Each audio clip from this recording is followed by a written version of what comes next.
కలం రేపిన దొంగ నోట్ల చెలామణి కేసును పోలీసులు ఛేదించారు. ఈ కేసులో మొత్తం 12 మందిని అరెస్టు చేసి రిమాండ్కు తరలించారు. కేసుకు సంబంధించిన వివరాలను ఏసీపీ ప్రకాష్ వివరించారు.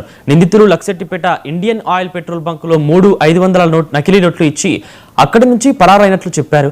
బంక్ యాజమాన్యం ఫిర్యాదుతో దర్యాప్తు చేపట్టామని తెలిపారు. వారి దగ్గర నుంచి 5,98,500 విలువ చేసే దొంగ నోట్లు 3 కార్లను స్వాధీనం చేసుకున్నట్లు ఏసీపీ వివరించారు. ఈజీ మనీ కోసం అడ్డదారులు తొక్కిన ముఠాను పట్టుకున్న లక్సెట్టిపేట సర్కిల్ పోలీసులను ఏసీపీ అభినందించారు. 25/2/2026 రోజున లక్సెట్పేటలో గల ఇండియన్ ఆయిల్ కార్పొరేషన్ కి సంబంధించిన పెట్రోల్ బంకులో ఆ ఫిల్లర్స్ కి ఒక కారులో వచ్చిన వ్యక్తులు మూడు నోట్లు 500 రూపాయలు 1,500 రూపాయలు ఇచ్చి వాళ్ళు పెట్రోల్ పోసుకోవడం జరిగింది.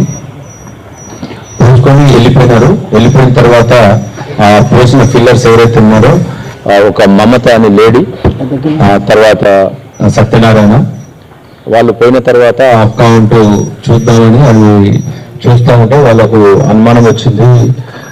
3 నోట్లు కూడా ఒకటే నెంబర్ మీద ఉన్నాయి.